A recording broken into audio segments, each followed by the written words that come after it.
Okay, sorry, a small network issue.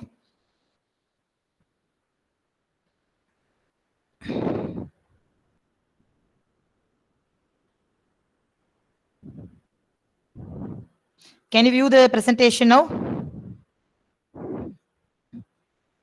Can you view the presentation? Yes. Okay, I'll continue. Okay. So there are two types of parsers. One is the top-down parser, other one is a bottom-up parser. The top-down parser is nothing other than the parser which constructs a parse tree from the root node to the leaf node. See here, for example, if I'm considering that this is a parse tree, if I'm constructing the parse tree from the root node exp to the leaf nodes are having the terminals id, star id plus id, then it is known as a top-down parsing. And top-down parsing, we have already seen that the parse tree is a diagrammatic representation of derivation. So top-down parsing is equivalent to leftmost derivation. And we have one another method of parser known as bottom-up parsing. That's the reverse of that. So it is nothing other than constructing the parse tree from leaf node to the root. Okay. So leaf node means first we start with the terminals, we go on reduce that until we get the root node. So that is the start symbol. Okay. So it is known as it is equal to the reverse of rightmost derivation. So there are two types of parser. The famous top-down parser is the predictive parser. Compiler design, you would have studied about the famous top-down parser, the predictive parser. So here you should be thorough of how the sentence is parsed by this predictive parser and how the parsing table is constructed. How to construct a predictive parser. We should first know how you are inputting a sentence, parsing is done, and how to build a parser. How to build a parser. For building the predictive parser, we use these two functions, first and follow. Okay, so those who have studied compiler will be knowing about these. Still, those who have not yet studied compiler, this is a somewhat a lengthy algorithm. We have two algorithms for predictive parsing and one for constructing a predictive parser. Okay, so both these algorithms are very important. It will be a very big problem if you are solving. It will be going on greater than this session. So just I'll leave it to you for learning. And the main limitations of predictive parser is when you want to construct a predictive parser, we have to do some pre-processing steps before. That is, a given, I already told what is meant by left recursion. So in the given grammar, if you have left recursion, it should be removed. Then only the predictive parser can be constructed. And also one another technique known as left factoring. Left factoring is in the grammar, if you have common prefixes. So same prefix you should have for multiple definitions, union operations. You'll be using them as common prefixes. They have to be removed. Okay. And you here in the predictive parser, we are going to use stack. Since it is a stack based processor, backtracking also can be considered because stack we can handle that is the recursion can be easily handled by the stack. And if you are making a wrong choice, the backtracking has to be considered. Okay, so we have to do these two pre-processing steps. So that's the highest limitation of predictive parser. So now I'll give one example. Which of the following grammars are suitable for top-down parsing? Top-down parsing, the predictive parser. So actually, the grammar suitable for top-down parsing should not have left recursion and should not have common prefix. Okay, I'll tell about left recursion and common prefix. Then you can understand. Okay, so now in this example, some cases, some question can be multiple selection also. So this case, the first grammar, let me take. First grammar has three definitions. Three definitions. It is actually the first definition now begins with plus. The second definition begins with star. The third definition is id. So it's not beginning with the same. Okay, there is recursion, but we don't have left recursion. We have recursion in middle. We have recursion in the right. So right recursion is there, some other recursion is there, but no left recursion. When there is no left recursion and no common prefix, okay, prefix na beginning symbols, then the grammar is suitable for top-down parser. So grammar A is suitable for top-down parser. Next grammar you see, this grammar is not suitable for top-down parser. The reason is it begins with E, it also begins with E. Both are left recursion. Okay, left recursion should not be present, so it is not suitable. The next grammar, if you are seeing, it is suitable. The reason is it begins with F. F can be replaced by ID, and this begins with E. So this is left. It is also not suitable because common prefixes are not present, but left recursion is there. And see this grammar. So it begins with small c is a terminal. Normally, you know that in grammar convention, small c is a terminal, capital C is a non-terminal. So this grammar begins with C, this definition. The other definition is beginning with D, no common prefix. Multiple definitions when you're having only, we have to be worried about the common prefixes. and there is no left recursion. Okay, there is no recursion at all. So the grammar A and D are suitable for top-down parser in this example. Additionally, if this, along with this, if you are also considering ambiguity, ambiguous grammar consider pannina, you should not at all have the ambiguity. So here, actually, this grammar is ambiguous in nature. Okay, so the correct answer, single answer, na D is the correct answer. But if ambiguity is also, multiple answers can be given, na, you can choose A and D as the correct answer. Okay, so these are the grammar suitable for top-down parsing. So you should have thorough knowledge about this predictive parser. So this is about the top-down parser. Similarly, about the bottom-up parser also we should have a thorough knowledge. Bottom-up parser we have LR parsers. So actually under LR parsers we are having three LR parsers. Three LR parsers, they are known as SLR, CLR and LALR. SLR is simple LR. The name itself specifies it is simple. It is not suitable for all grammars, all context-free grammars or LR grammars. Then CLR parser, it is a canonical LR parser. Then look ahead LR parser, which is a LALR parser. There are three LR parsers. Okay, so now you may be getting some small questions like this. Which of the following statements is true? Among, I now only told which of the statement. First statement is automatically wrong. Now only I told SLR parser is very simple, meaning it is not at all powerful. So the first statement is wrong. LALR is more powerful than canonical LR parser. This is also wrong. The reason is actually among the three LR parsers, the most powerful one is canonical LR. But canonical LR parsing table is very big in size. Very big. Here the size now indicates the cost. So canonical LR parser is very costly. So cost, if we are discussing, the moderate cost is for LALR. Okay. So now LALR is more powerful than canonical LR is false. It is moderate, it is less costly, we can tell, but it is not powerful. So the all are having the same power is also wrong. So the correct answer is subdivision C. Subdivision C now states that canonical LR parser is more powerful than LALR. It is the powerful among the three parsers. The canonical LR parser is the powerful. And one another question you may get like this also. What about the size of the parsing table? If, for example, the SLR parsing table has some கொண்டு வரலையா ஆச்கிரன் எடுத்துட்டு வந்துட்டாரு வெளியே பின்னாடி மாட்டணும்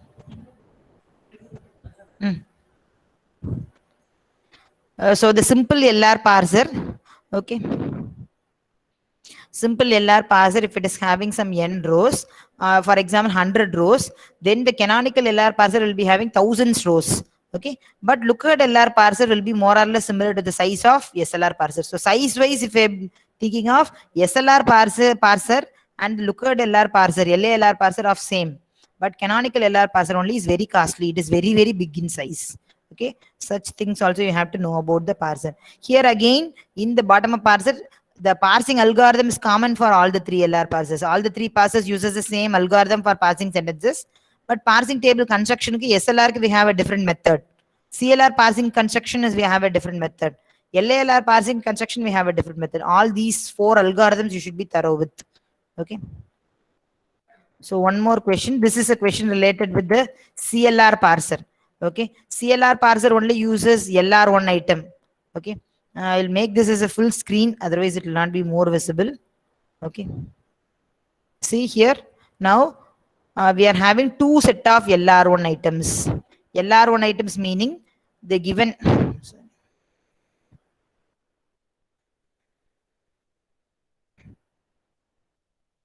given items have now the grammar production only with the dot in the right side is known as a LR item, LR1 item or LR0 item. Dot specifies which items are already, which part is already processed in the production, which part is yet to be processed. So LR1 item meaning along with this LR item, we are including which symbol can follow. This is already processed and yet to be processed, and yet to be processed, which one is immediately to follow is indicated by LR1 item, whatever it may be. This is regarding with the CLR parser. So let us now assume that in CLR parser, I'm having two set of LR1 items. This is the first set, this is a second set. See both these sets, in both these sets, the first part is same. Here it is X defined as C dot X. Here also it is X defined as C dot X. The second item is x defined as dot cx. The position of dot is very important because that only decides the currently how much is already processed, how much is yet to be processed. Here also x defined as dot cx. The third item is x defined as dot d. Here also the third item is x defined as dot d. So in both these sets, the first part is same. The second part only, the lookahead symbol only is different. The second part, the lookahead symbol can be either C or D. Slash means R. Either C or D. But in the set 2, the second part is only dollar. Okay. The second thing also, the second item also same. The second part is either C or D. Whereas here the second part is dollar. Okay. And the third item, here the second part is either C or D. And here it is dollar. Okay. So now you can see that actually in LARR parsing table construction, these items are known as same core items. Now set 1 and set 2 items are known as same core items. In an LALR parser construction, from the actually from the set of LR1 items, we can merge these items. Okay, so now the question here is, you are asked which of these following sentences are false. It is asking which of these following sentences is or are false. Is or are false meaning multiple answers can be correct.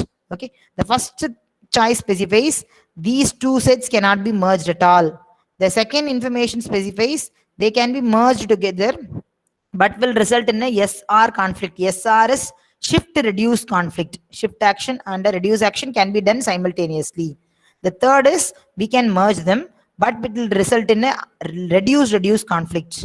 And the last thing is it cannot be merged because they will lead to two different sets. Okay, so this is now the question. Let me now minimize. See here now, what is the answer?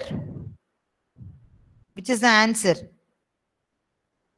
You state me the answer and then I will go continue. So the question is, this one is the question. Among these A, B, C, D, which one is the answer? Choice A specifies 1 alone is false. Choice B specifies 2 alone is false. Choice C specifies 1 and 4 are false. Choice D specifies 1, 2, 3, 4 are false. Which is the correct answer?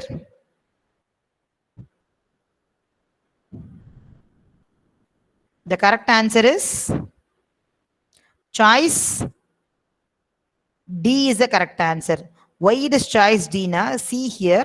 Now in this example, we have stated that same core items can be merged. So cannot be merged is cannot be merged is always false because it can be merged. So choice 1 and 4 are false. Okay. But what about choice 2 and 3? Choice 2 and 3 specifies we can merge them, but there are conflicts. But actually these two states do not have conflicts. Conflicts, what conflicts is shift and reduce conflict. See, you know about, I think you know about shift action and reduce action. In a bottom-up parser, shift action is now whenever in a given production, actually bottom-up parser, you know that it is going to construct the parse tree from the leaves to the root. When you're constructing the parser, if I'm having the leaf nodes, for example, if the leaf node is exp plus id plus id, id plus id, if you're seeing the id, if it is reduced into exp, it is known as a reduce action. Reducing is nothing other than in this example, you can see.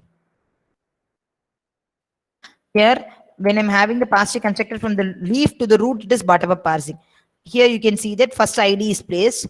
ID, when it is added with the parent, that is known as a reduce action. So when you are reducing, that is when you are adding the head of the production for the body. Here the body of the production is ID. For the body of the production, if I'm replacing with the head, it is known as reduce. Why it is known as reduce? Now in a body we can have multiple symbols. In this example, exp plus exp is a body. It is having 3 symbols. All these 3 symbols can be reduced into a single parent. So it's known as a reduce action. So reduce action is possible only when all the symbols in the body is processed, you can get a reduce action. So only when you are finding in the past exp plus exp, it can reduce to exp. Only in the body if you are finding exp star exp, it can be reduced to exp. Only if in the body you are finding id, you can reduce into exp. But shift action, it is moving the next symbol. So moving the next symbol into the stack is known as shift action. So here, now if you're considering this thing, you have to understand that the position of the dot will be deciding whether it is a shift action or whether it is a reduce action. See here, the position of the dot specifies the dot is in the middle. dot is in the middle of the production. Okay, dot is in the middle of the production, specifying not all the symbols in the body is processed. In this production, the terminal C is processed, whereas the non-terminal X is not yet processed. Not yet processed. So we have to wait a minute, please.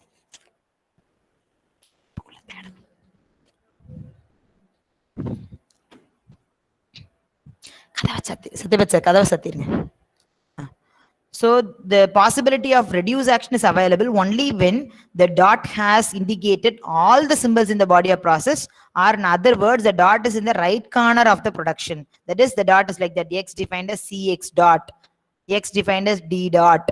If I'm having the dot in the rightmost corner of the production, you can understand that reduce action is possible. Only when reduce action is possible, you may get a shift reduce conflict. Otherwise, you can do only a shift action. And reduce conflict also is possible only when two different reduce can be conflicting. But in this example, both these sets, there is no possibility of reduce. So you need not go and evaluate a LR, CLR grammar. On looking at the set itself, you can understand. So both these sets are having same core, as I told, same first parts. So they can be merged. So 1 and 4 are false. And while merging, we will not get any conflict because there is no possibility of reduce action. So because of that, all the 4 statements are false. So the choice D is the correct answer. Okay. And one more question in the same way. How many reduce moves have to be carried out by a bottom-up parser when the given grammar has no epsilon transition and no unit production? So no unit production meaning unit is nothing other than productions like this. So in this example, here we don't have any unit production. Here we have a unit production. See, P defined as P is a unit production. Unit production, head of the production, that is the left side of the production, is a single non-terminal. In the right side of the production also, if you have a single non-terminal, it is known as a unit production. So now this gate question states that in the given grammar, there is no epsilon productions and there is no unit production. Unit production body we don't have a single non-terminal. In such a case, when I want to parse n tokens, how many maximum reduce actions I have to do? Reduce action, how many expansions or how many reductions I have to do?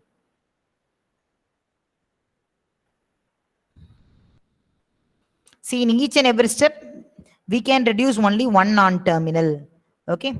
And one more thing you have to understand, in the last step, we have to now replace 2 things. Okay. 2 things we can combinedly reduce. Last step alone, 2 things we can combinedly reduce because unit production is not possible. Other than that, in each and every step, a single non-terminal will be reduced. So automatically, when you're having n tokens, for example, 5 tokens you are having, first 4 steps. First step will be reducing one non-terminal. Second step, one non-terminal. Third step, one non-terminal. Fourth step, one non-terminal. Fourth step will be replacing 2 non-terminals. Okay, because otherwise it will become a unit production.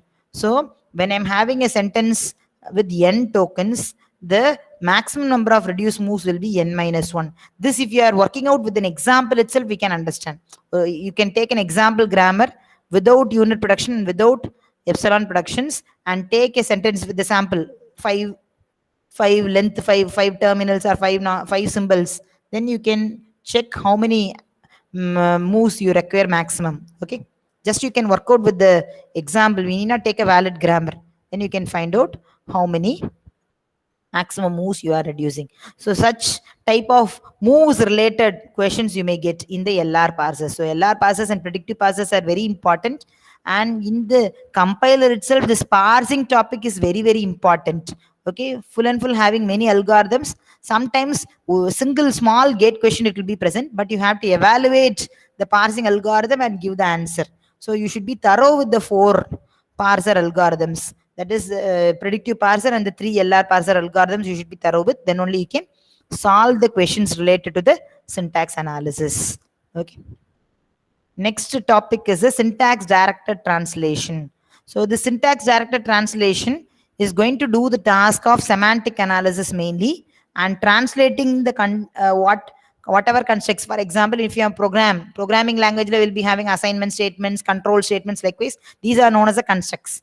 These syntactic constructs into their intermediate code. So intermediate code are what when we are converting. So translating the syntactic constructs into intermediate code is known as syntax directed translation. Why it is based on the syntax only we'll be doing translation. For assignment statement, we'll be doing one type of translation. For declaration, we'll be doing one type of translation. For an if statement, we'll be doing one type of translation. For a go-to statement, we'll be doing one type of translation. So based on the syntax, we have to do the translation, and this translation is going to make use of attributes.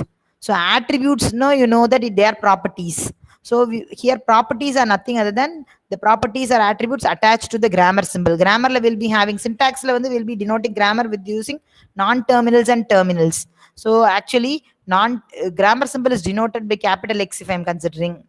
Then you can consider an attribute or a property for X as X dot A. Okay, so by using these attributes, if I can do the translation based on the syntax, it is known as syntax directed translation.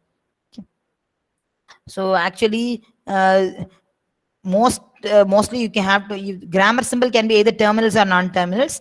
Attributes of the grammar symbols, that is the terminals, can be found during the previous phase, lexical analysis phase. We can find out the attributes of the terminals. For non-terminals alone, we have to find the attributes during the syntax directed translation phase. So based on the method of computation, attributes can be synthesized attributes or inherited attributes. You should explore about the synthesized and inherited attributes, and you may be getting gate questions. So note it down these points. Okay, what are the highlights I have given? So this is a sample grammar. Okay, let me copy this grammar and I'll show it in Word continuously.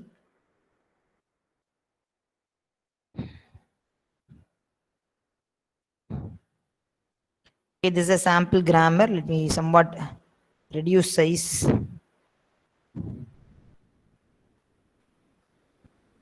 This is a sample grammar. And this is a syntax directed translation procedure.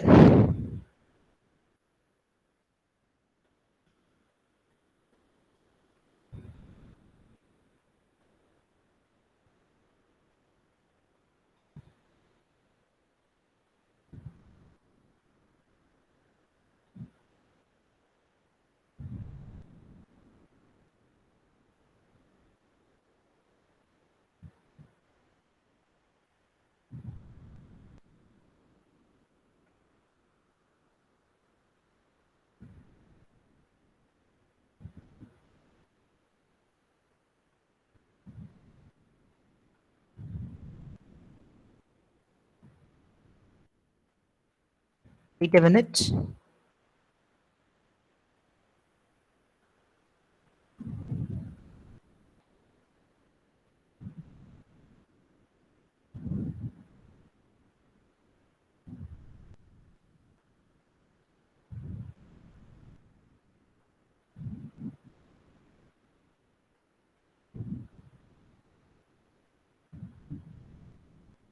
Okay.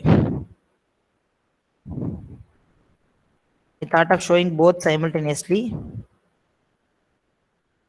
Let us consider this grammar. So this grammar now states that we are having the same addition expression grammar only written in a different way. So S is a start symbol. It defines E. Expression can have, for writing syntax directed translation rules, actually this grammar is E defined as E plus T. Left side also we have a E, right side also we have a E. In the rules, I want to understand computer programming. When you are doing, you can have special notations for differentiating left side E and right side E, but for our understanding, when you are writing, you have to understand which E it mentioned. So we are giving a subscript as 1 to differentiate both E's. Okay, and the second definition is T, and T we have a recursive definition T star F differentiated by T1, and the other definition is F digit. Okay, if I'm assuming that, and if I'm assuming that this is now the syntax directed translation rule. Syntax directed translation rule, what na? See here, when I'm having for in this grammar, what are the attributes I'm having? I'm having two attributes. Whatever we are having after dot, they are to be treated as attributes. I'm having the attribute val and I'm having the attribute lexval.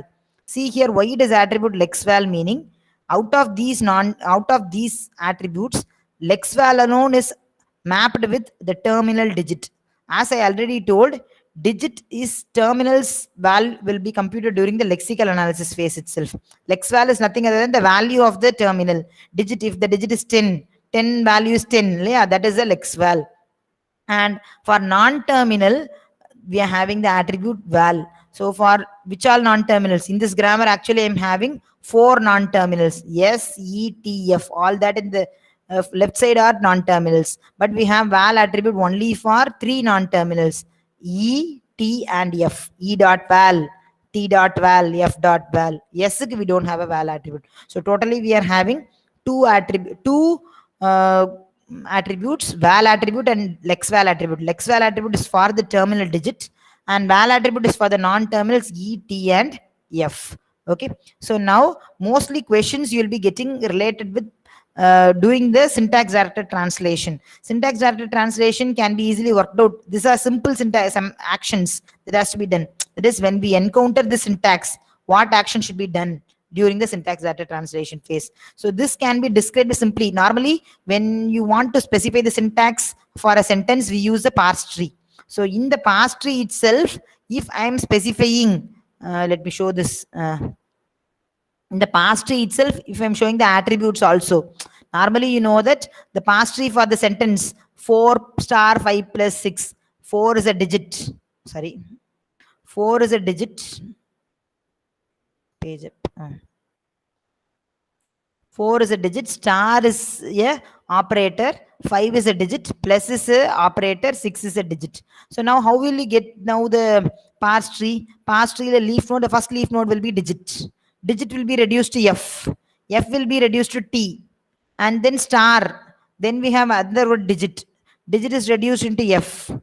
Then T star F is reduced into T. Here we have a digit. Digit is reduced into F. F is reduced into T. Then E plus T is reduced into E. And then finally E is reduced into S. So this is a normal parse tree. But annotated parse tree, annotation is nothing other than decoration. Annotated parse tree is a parse tree constructed by the grammar symbols along with its attributes. See here, along with the digit, I am stating the attribute digit dot lexval, which is the first digit 4. So 4's attribute is 4. Now, what this using the semantic rules, we have to state how to compute. See here, this production, when I am reducing digit to F, you have to work out this by using a bottom-up parser, because digit, when it is reduced to F, digit val can be assigned to F dot val, digits lex val. So that now you can use in this parse tree construction.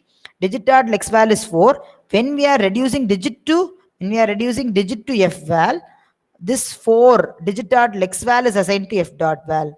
Similarly, in the previous, when T is reduced to F is reduced to T, F dot val is assigned to T dot val. So here the same 4 is assigned here. Only difference we get when we have the addition operator and multiplication operator. When we have the multiplication operator star, see how we get. When we get T1, T defined as T star F. For differentiating, we have this as T1. So T dot val is equal to T1 dot val multiplied by F dot val. See how it is applied here. In this example, T dot val is 4, F dot val is 5. So automatically, when it is reduced, T dot val is the child T dot val. This is T1. Okay. So it is 4 into 5, which is none other than 20. So the computation is done. In this example, for demonstrating, we are doing a calculation. But originally, during the compiler, various translations will be done in this place. Okay. Similarly, when you're having the plus operation, E defined as E1 plus T, we have the attribute E dot val is computed as E1 dot val plus T dot val. So you can see that here, E dot val is 20, T dot val is 6. When you are computing this E dot val, it is the child E dot val plus T dot val. So 20 plus 6, it is 26. Okay. So this is now the construction of the annotated parse tree. So mostly in the syntax directed translation, you will be given a grammar, you will be given a sentence and the semantic actions. You will be asked to compute what is the value of the attribute finally. Okay. So I think it be easier for you if you are solving such type problems. We'll solve such type problems. One of the gate questions. See here, this is one of such translation schemes. You can give me the answer. See here, we are having 4 non-terminals, S, R, E, and F. Okay. S is having a single definition. The pink color all are the grammar. in between we are having what we are having in the plain. So for example, this content is a semantic action. That is what should be carried out during the translation. This is now the semantic action. This is now a semantic action.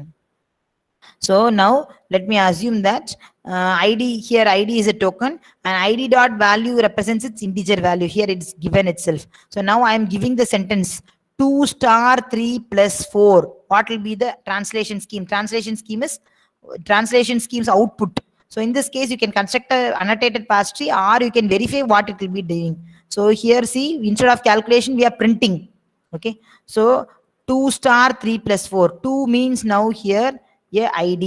Okay, in this case, you can take it as ID. So ID is an integer if I'm assuming. So ID, the first action is ID can be reduced to F. When you are reducing ID to F, what is the first task performed? Print ID dot val. That is 2 is printed. So the first output printed is 2. Then next symbol is star. Star we don't have an action. 2 star 3. 2 star 3 do we have an action? Yes. For star 3. Okay, next star 3. When I'm getting, before getting star 3, first this 3 should be reduced. 3 is ID. ID is reduced to F. So again print ID dot val. So first 2 is printed, then 3 is printed. If you're constructing a parse tree, you can see in which order it will be evaluated. First 2 is printed, then 3 is printed. After doing this process only, we'll be getting the 2 star 3 processing. So 2 star 3 processing, star 3, something, R star E, I think so. R star E, I think so it is. R star E it is.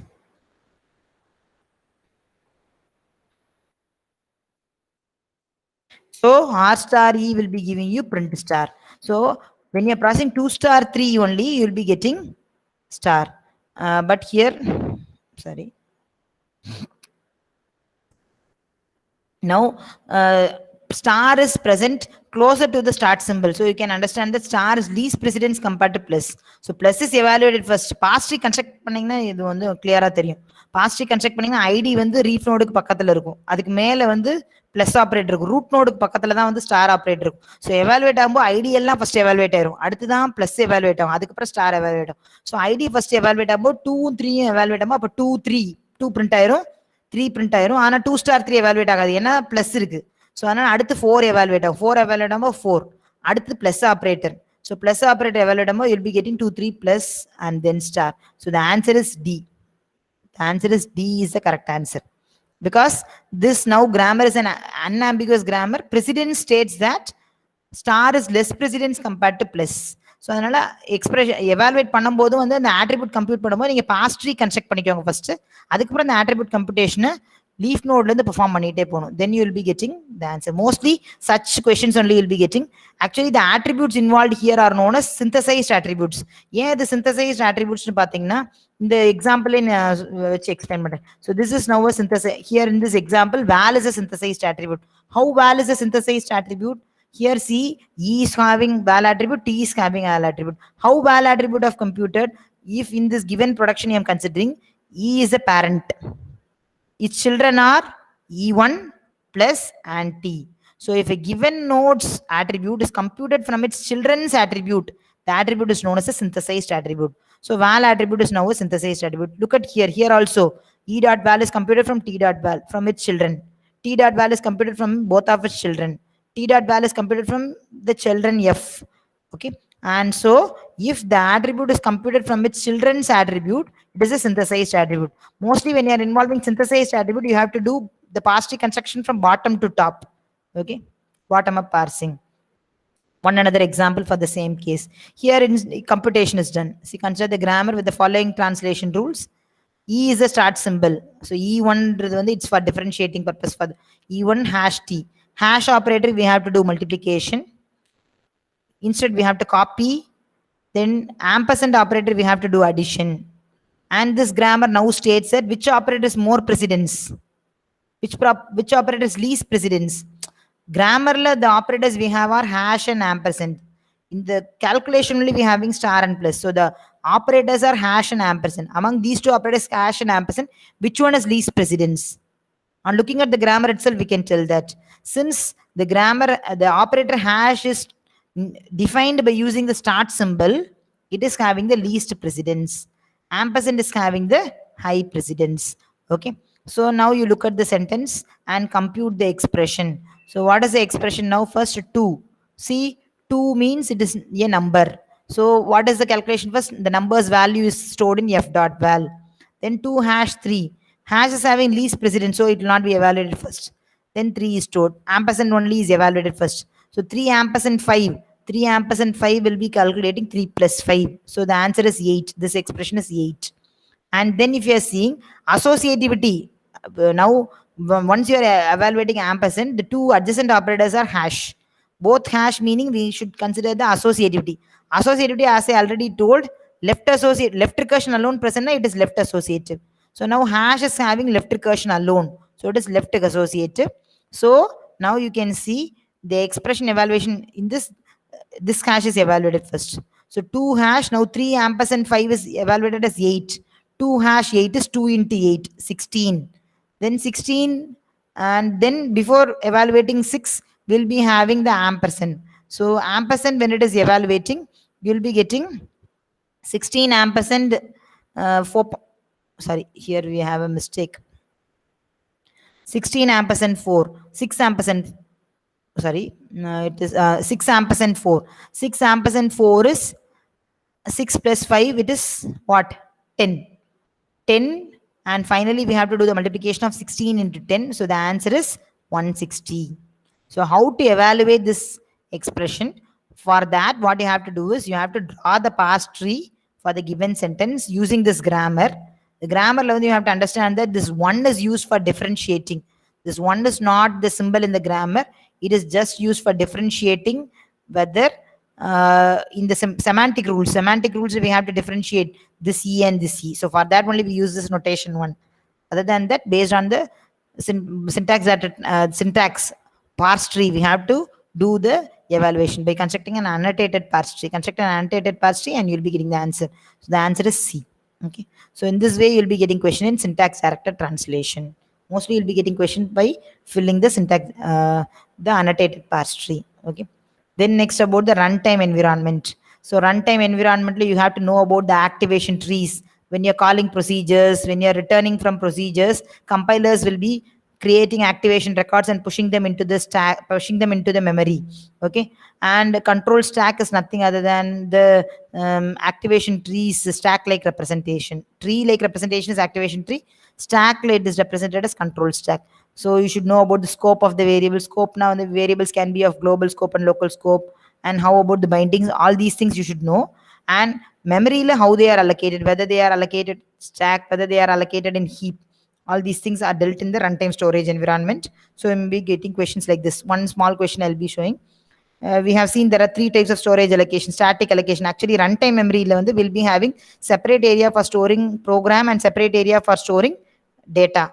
For data storage, we'll be having 3 areas. That is, global variables will be stored in the fixed area. They are just known as a static area. And remaining variables will be stored in the stack and heap area. Okay, both these are dynamically growing areas which will be allocated during runtime. Okay, so when we will require a heap-based storage allocation, it's asked in which type of languages. You normally know, does C support a heap-based storage allocation? Does Java support a heap-based storage allocation?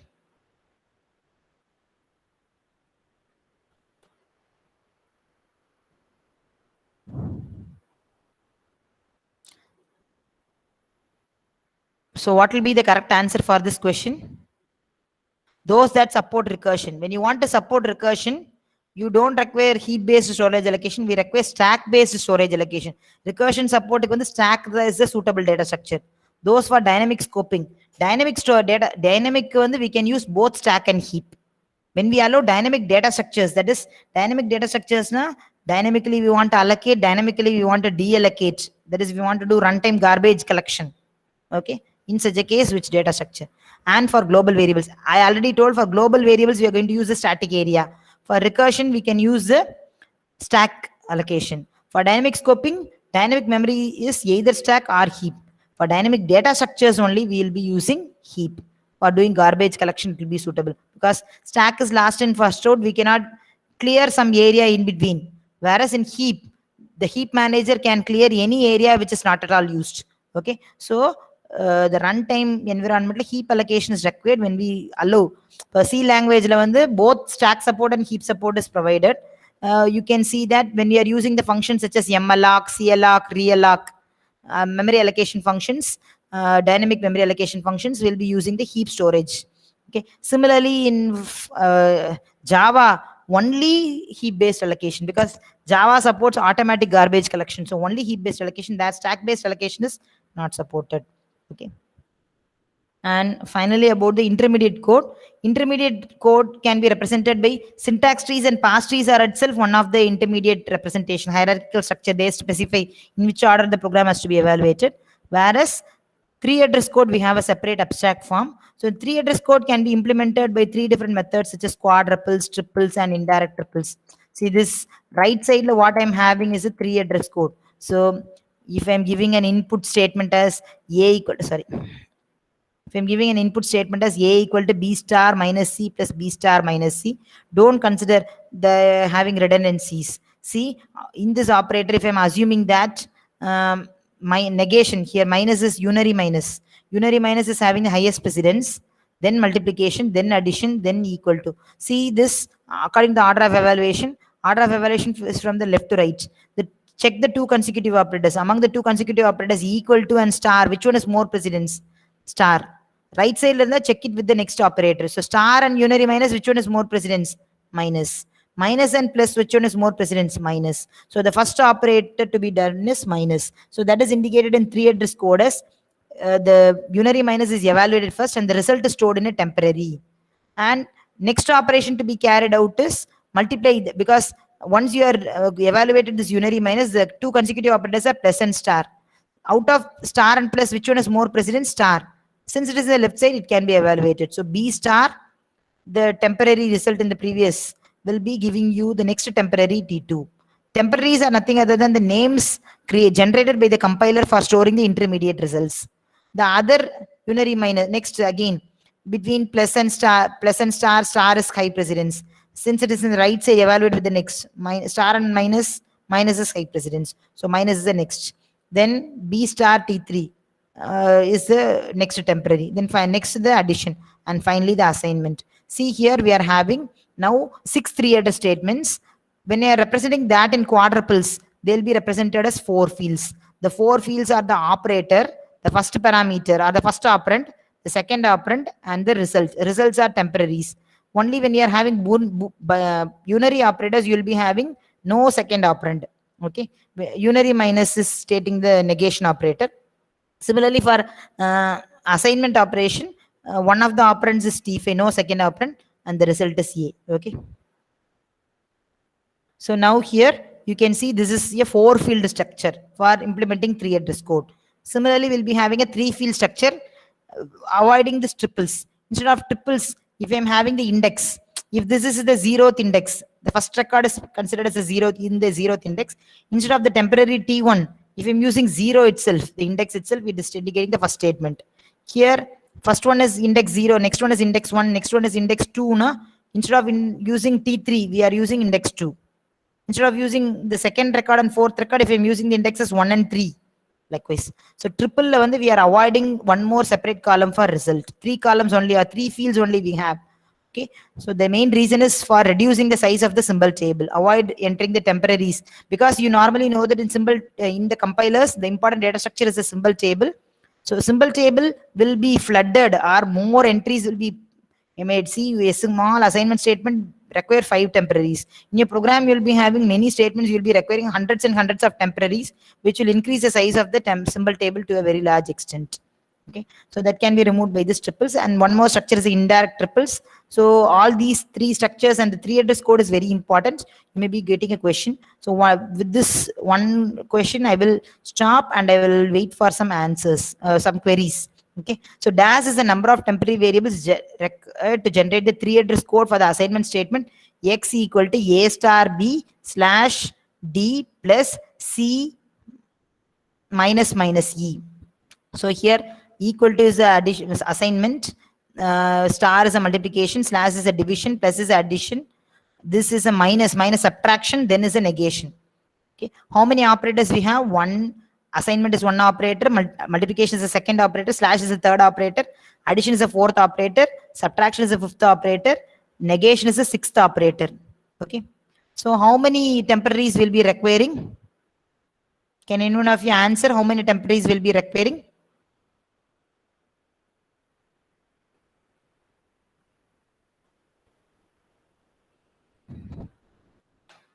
You can ask 5 temporaries will be requiring. Why 5 temporaries? Now you can look at this previous problem itself. You can see that here in this example, we are having multiple operators. For assignment alone, we will not require a separate temporary. So here again, we are having 6 operators, including assignment. So if you are excluding assignment, we have only 5 operators. Don't consider parenthesis. So 5 is the correct answer. Okay. So this is how you will be getting questions in GATE. So any other questions also you should know. For working with GATE questions in compiler design, you should be thorough with the concepts in compiler design, and it should be capable also thinking which topics are more important. Okay. So again, I will just specify lexical analysis phase. You should be thorough with regular expressions and finite automata and their conversions. Syntax analysis, you should be thorough with the predictive parser and the LR parsers. And syntax directed translation, you should be knowing clearly about how to do syntax directed translation with the help of annotated parse tree. And then runtime environment about the different storage allocation strategies and how activation records are managed, you should know.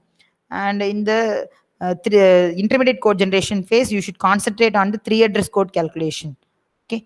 And some basics of compilers also you'll be asked with questions. So in this way, you'll be getting questions. Nearly some 5 or 6 questions you will be 4 to 5 questions you'll be getting in compiler. Okay. So for this 4 to 5 questions itself, you have to give a high. You should put a great effort. Okay. So any queries, you can even unmute your mic and you can ask. Now the session is for questions. Any questions or any unsolvable problems you have, you can ask. Later, if you want also, you can ask me, and I will add one more slide.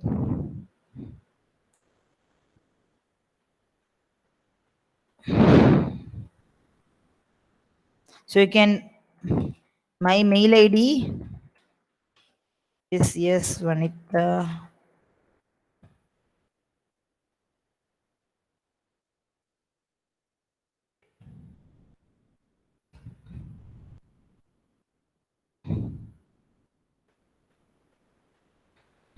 This is my mail ID, svanitha@mepcoeng.ac.in.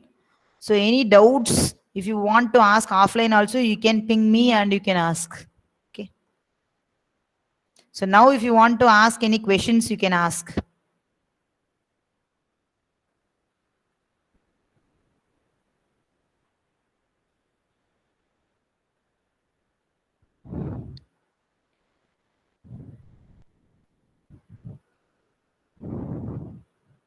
Okay, no doubts.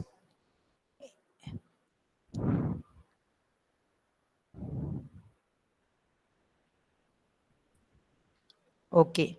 Then, okay, we will meet in the next week in the theory of computation session. Okay. Beslin ma'am, students can ask some questions.